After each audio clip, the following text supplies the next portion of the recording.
এদিকে এগরায় এক ব্যক্তির বাড়ি থেকে উদ্ধার হলো কয়েক হাজার সরকারি ত্রিপল, আর ওই ব্যক্তি স্থানীয় তৃণমূল নেতা। অভিযোগ জানাচ্ছেন স্থানীয় বাসিন্দারা। অভিযুক্ত শিবশঙ্কর ভারতীর বাড়িতে এত ত্রিপল মেলায় ক্ষোভে ফেটে পড়েন স্থানীয় বাসিন্দারা। এগরা থানা পুলিশ গিয়ে পরিস্থিতি নিয়ন্ত্রণে আনে। প্রাক্তন তৃণমূল বিধায়ক তরুণ কুমার মাইতির মদতে ত্রিপল লুকিয়ে রাখার অভিযোগ স্থানীয়দের। নির্বাচনের পর বৃষ্টির সময় ত্রিপলগুলি বিতরণের কথা ছিল, সাফাই দিয়েছেন প্রাক্তন তৃণমূল বিধায়ক। আর ঘটনার সামনে আসতেই পুলিশকে এফআইআর করে তদন্ত শুরু করতে বলেছেন এগরার বিজেপি বিধায়ক দিব্যেন্দু অধিকারী। আর কোথাও ত্রিপল মজুদ রয়েছে কিনা তা জানতে অভিযুক্ত শিবশঙ্কর ভারতীকে জিজ্ঞাসাবাদ করছে পুলিশ।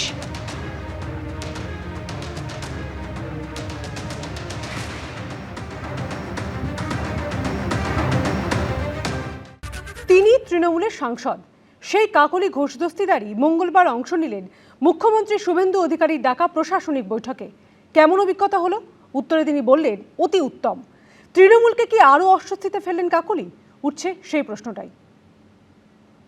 যে বিগত কয়েক বছরে যে বৈভব, যে অস্বচ্ছতা, যে দুর্বৃত্তায়ন ঘটেছিল, তাতে আমার কোনো সহমত ছিল না, এবং বিগত ৫-৭ বছরের এই বৈভব, এতে আমি অভ্যস্ত নই। বিধানসভা ভোটে তৃণমূলের ভরাডুবির পর এই সুর কাকলি ঘোষ দস্তিদারের। তৃণমূলের 4 বারের সাংসদ, চারবারই উত্তর 24 পরগনার বারাসাত থেকে। মমতা বন্দ্যোপাধ্যায়ের দীর্ঘদিনের ছায়া সঙ্গী। বিপর্যয়ের পর তিনি যা বলছেন তা ইঙ্গিতপূর্ণ।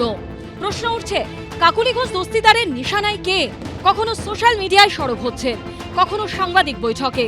জেলা সভাপতির পদ ছেড়েছেন, সরাসরি নিশানা করছেন নেতৃত্বের একাংশকে। আক্রমণ করেছেন আইপ্যাককেও। আর মঙ্গলবার বারাসাতের এই তৃণমূল সাংসদকে দেখা গেল মুখ্যমন্ত্রী শুভেন্দু অধিকারীর ডাকা প্রশাসনিক বৈঠকে।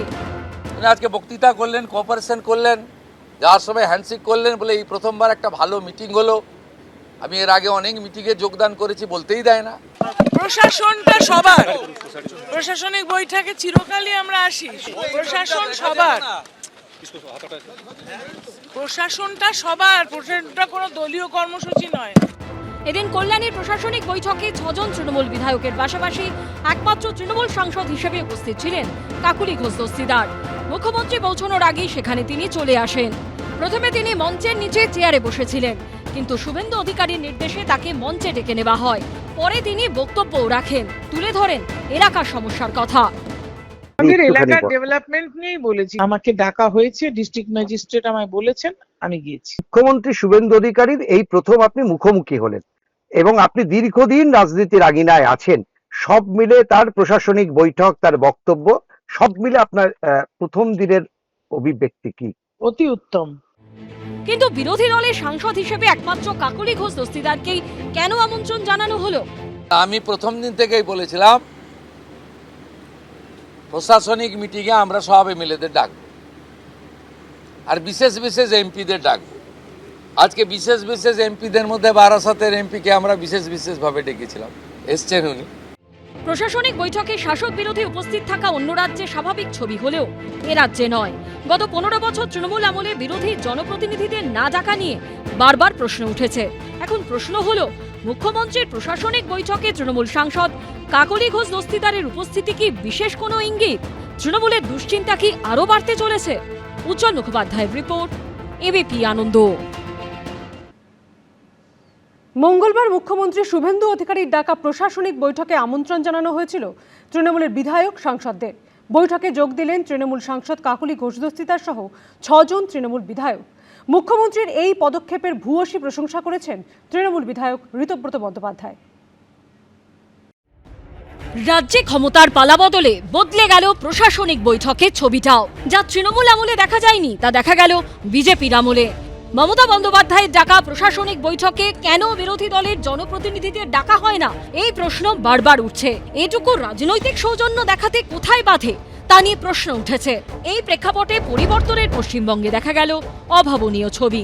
মঙ্গলবার মুখ্যমন্ত্রী শুভেন্দু অধিকারীর ডাকা প্রশাসনিক বৈঠকে আমন্ত্রণ জানানো হয়েছিল তৃণমূলের বিধায়ক সাংসদদের। বৈঠকে যোগ দিলেন একজন তৃণমূল সাংসদ ও 6 জন তৃণমূল বিধায়ক। আমরা এত ডাক পাইনি 5 বছর। আমি প্রথম দিন থেকেই বলেছিলাম, প্রশাসনিক মিটিংয়ে আমরা সব এমএলএদের ডাকবো, আর বিশেষ বিশেষ এমপিদের ডাকবো। মঙ্গলবার কল্যাণীতে একসঙ্গে 3টি জেলার প্রশাসনিক বৈঠক করেন মুখ্যমন্ত্রী। বৈঠকে ডাকা হয়েছিল নদিয়া, হুগলি ও উত্তর 24 পরগনার 68 জন বিধায়ককে। আমন্ত্রিত ছিলেন তৃণমূলের 15 জন বিধায়ক। তাদের মধ্যে 6 জন বৈঠকে যোগ দিতে আসেন। মুখ্যমন্ত্রীর সঙ্গে একই মঞ্চে দেখা যায় বারাসাতের তৃণমূল সাংসদ কাকুলি ঘোষ দস্তিদারকে। প্রশাসনটা সবার, প্রশাসনিক বৈঠকে চিরকালই আমরা আসি। প্রশাসনটা সবার, প্রশাসনটা কোনো দলীয় কর্মসূচি নয়। কল্যাণীর বৈঠকে বারাসাতের তৃণমূল সাংসদ কাকুলি ঘোষ দস্তিদারের পাশাপাশি দেগঙ্গা তৃণমূল বিধায়ক আনিসুর রহমান, স্বরূপনগরের তৃণমূল বিধায়ক বীণা মণ্ডল, হারোয়ার তৃণমূল বিধায়ক আব্দুল মাতিন, বাদুড়িয়ার তৃণমূল বিধায়ক বুরহানুল মুকাদ্দিম, মিনাখার তৃণমূল বিধায়ক উষারানী মণ্ডল ও বসিরহাট দক্ষিণের তৃণমূল বিধায়ক সুরজিৎ মিত্র উপস্থিত ছিলেন। আমরা দেখতে পাচ্ছি অনেকদিন বাদে বিরোধীরা তারাও কিন্তু আজকে বৈঠকে আসছেন, মানে বিরোধী দলের বিধায়করা। এটাকে আপনি কিভাবে দেখছেন? না, এটা ভালোই আছে, এটা তো honourable chief minister policy decision আছে। মুখ্যমন্ত্রীর এই পদক্ষেপের ভূয়সী প্রশংসা করেন তৃণমূল বিধায়ক ঋতব্রত বন্দ্যোপাধ্যায়। সদর্থকভাবে দেখছি, খুব পজিটিভলি দেখছি। এই যোগদান অত্যন্ত জরুরি, কেননা সংসদীয় গণতন্ত্রে সরকার একটা প্রশাসনিক মিটিং ডেকেছে। আমরা সবাই মানুষের ভোটে নির্বাচিত, মানুষের কাছে দায়বদ্ধ। তো সরকারকে মাইনাস করে কোনো কাজ তো, এবং সরকারও যে এই উদ্যোগ নিয়েছেন, আমার সঙ্গে দিল্লিতে শুভেন্দু অধিকারীর যখন দেখা হয়েছিল, উনি আমাকে বলেছিলেন যে এই মিটিংগুলোতে আসার জন্য। এই ছবি কি এই ইঙ্গিতই দিচ্ছে পশ্চিমবঙ্গের রাজনৈতিক সংস্কৃতি পাল্টাচ্ছে? উজ্জ্বল মুখোপাধ্যায়, আশাবুল হোসেন ও আবেদ দত্তের রিপোর্ট, এবিপি আনন্দ। ফিরল রাজনৈতিক সৌজন্য। প্রশাসনিক বৈঠকে ডাক পেলেন তৃণমূল বিধায়করা। মঙ্গলবার মুখ্যমন্ত্রীর প্রশাসনিক বৈঠকে উপস্থিত ছিলেন দেগঙ্গা, স্বরূপনগর, হারোয়া, বাদুড়িয়া, মিনাখা, বসিরহাট দক্ষিণের তৃণমূল বিধায়করা। আর এ নিয়ে দিলীপ ঘোষ বলেন, এটাই পরিবর্তন। তৃণমূল সরকার এখন অতীত, রাজ্যে এখন বিজেপি সরকার। আর মঙ্গলবার পরিবর্তনের এই রাজ্য সাক্ষী রইল কার্যত এক নজিরবিহীন ছবি। ফিরল রাজনৈতিক সৌজন্য। প্রশাসনিক বৈঠকে ডাক পেলেন তৃণমূল বিধায়করা। আমন্ত্রণ রক্ষাও করলেন কেউ কেউ। তৃণমূলের টিকিটে জিতে এবছরে প্রথম বিধানসভায় পা রেখেছেন দেগঙ্গার আনিসুর রহমান বিদেশ। পেয়েছেন 1 লক্ষেরও বেশি ভোট। First time MLA. আমি এর আগেও কোনোদিন তৃণমূলের রাজ্য সরকার থাকাকালীন কোনো মিটিং অ্যাটেন্ড করিনি। মানুষ জিতিয়েছে, রাজ্য সরকারের কাছ থেকে সেই কাজের আর্জি রাখবো, নিশ্চিতভাবে রাখবো, সেই জন্য এই মিটিংয়ে আসে। দলের কাছ থেকে, দল কোনো বিরোধের জায়গায় নেই, দল তো আমাদের কোনো ইনস্ট্রাকশন দেয়নি।